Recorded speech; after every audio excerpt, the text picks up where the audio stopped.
Annie, I am still surprised that some people are surprised that President Akufo-Addo directed the labor unions to go back to the negotiation table. You see, every time we have this conversation, I get hurt when we would want to make it look like it's an NDC MPP banter. It is government versus the republic. That is how I see it. Hey. Because as a state, we put people in place to supersede things on our behalf. So if the things are not going according to the way we want it to be, it is not the state against opposition. It is the state versus the interest of the public. And who are the public? It's Ghanaians. In this case, who are the direct beneficiaries of the scheme? Aside people who are on pension now, it is every single person who is contributing to the scheme. And you see, when this whole issue started, I paid critical attention to the conversations. Let's go away from the norm. Annie, if I am a private entity, like we would want to put it vis-a-vis public entities, and I have a company, I feel the company is not giving me enough. From what they said, according to the story you read out, the meeting from the boss with the journalist, he made a statement. They were running at a loss for some years. It is just for a period of 1 or 2 that they made some profit. And that is the past year, 2023, 2022. So it meant that from the years before 2022, 2023, something had been done differently. That is yielding results. So in 2018, they say that they started the whole bidding process in 2018. It went through a tender, it was published and all that, agreed. I went to Rock City's website. Annie, which year did they start operationalization? So if I am an entity and I'm running at a loss, after years of running my company, I have experience and I'm still running at a loss, and a newbie who has little to no experience in the venture, and let's be frank and factual, as a private entity, will you sell your asset to a newbie? Someone, because the tender started in 2018. That is what they make us believe. The publications were in 2018, and the line was somewhere in January 2019. Rock City started operationalization in November 2019. So at the point that Rock City was going to tender for it, if not, let's forget it is Brian Achampon. Let's forget he has even anything to do with the party in power.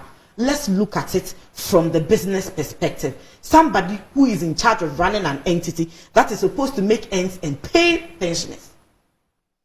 You sell this, you actually put this person in perspective. Somebody who has literally no business idea of whatever hotel management there is. At the time, he was just constructing his business. So if you want to sell 60% shares and you want us to take the entity and the person behind whatever veil of incorporation there is as separate entities, we cannot.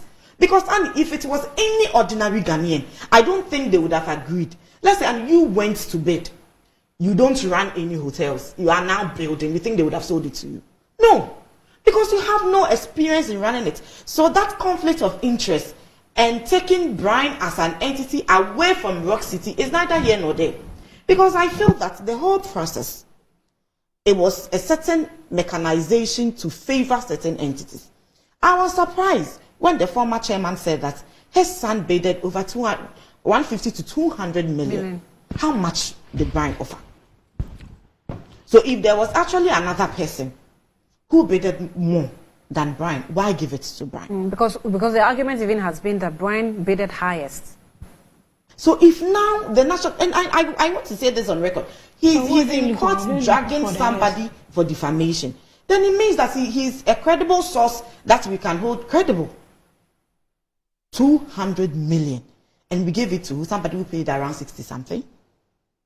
And then the whole and you issue, know, I appreciate that people want to join in the review. So there was a write-up of Elizabeth Ohene that made rounds. And some of these critical questions that have come up, no one is responding to those critical questions that have come up. Okay. Elizabeth Ohene is not responding to it in her write-up. The Director General himself didn't respond to some of these things. So we're talking about maybe Rock City operation started in 2019, late 2019. This bid ended in early 2019.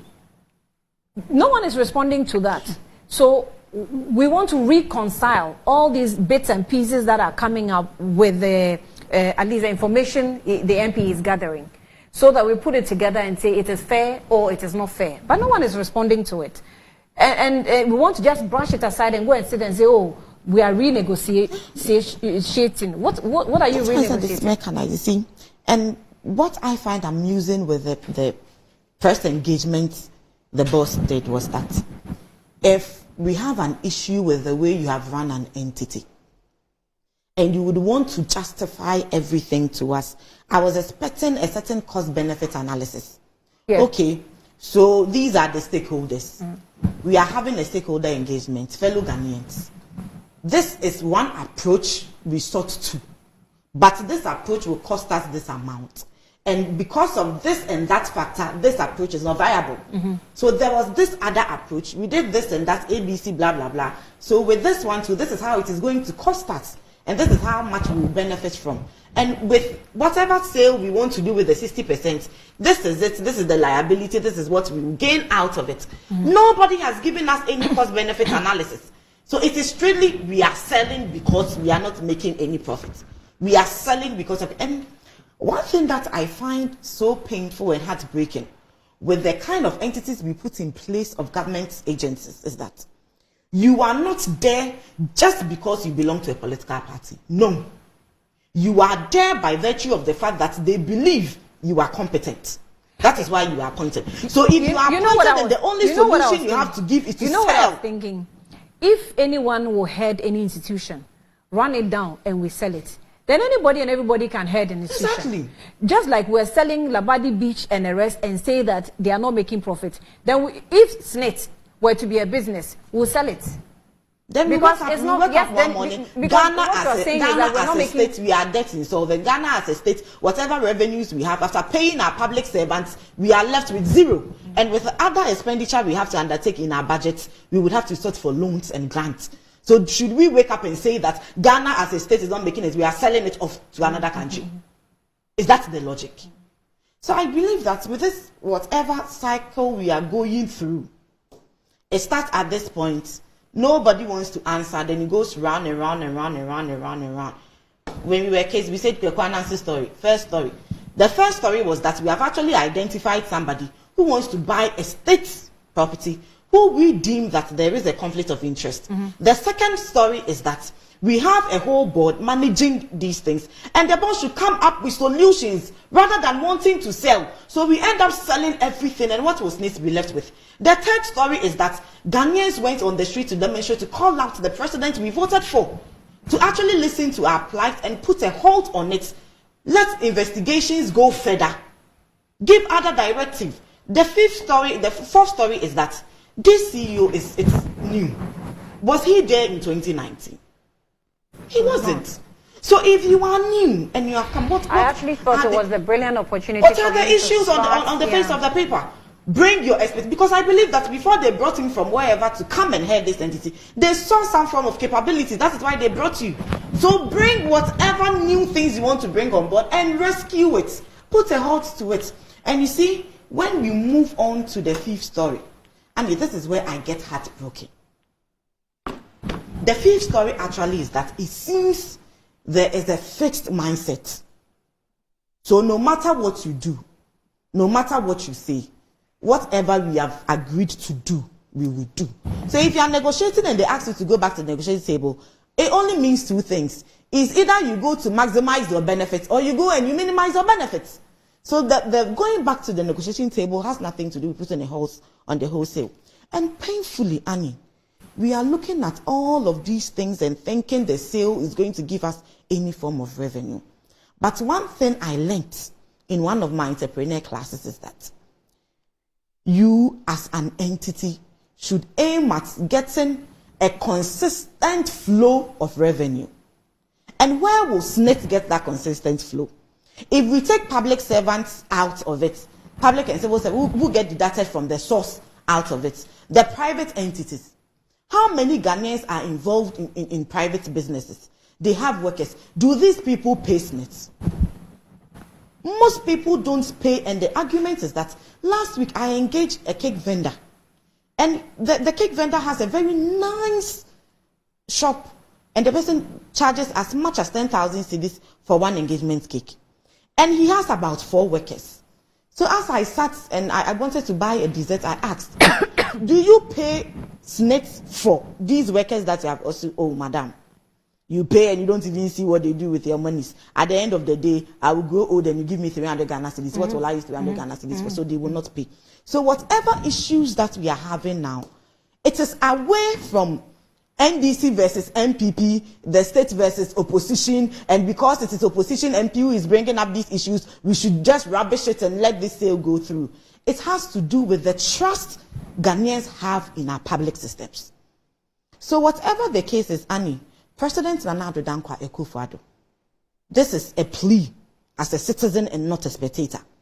Whatever the case is, put a halt to it. Let's go back to the table, have a cost-benefit analysis, and let's adopt the best approach that will help us than handing over state entities to a company that has no experience in managing hotels. Somebody runs a hotel in 2019 November, and in January, before even running the hotel, knew that I would be good at it, and then we'd have to sell an entity to the person. No, the state capture must stop. And it is not for the benefit or interest of any NDC person. It is for the interest of Ghana. And this fight to stop the sale of SNIT entities, SNIT hotels and whatever properties they have, it is not to put NDC in a certain pedestal. No, that is not the argument. The argument is for Ghanaians to have trust in state entities, for people who are also put in charge of state entities to run it in a way that will be beneficial and not have the mindset that when I run it down and I sell it, nothing happens. So that is the approach we will use in managing state affairs. So moving forward, Annie, whatever there is that President Nana Addo Dankwa Akufo-Addo wants to do, he should think about the fact that the livelihoods of people who are 60 years and above, who are in his age bracket, depend on whatever revenue SNIT will get.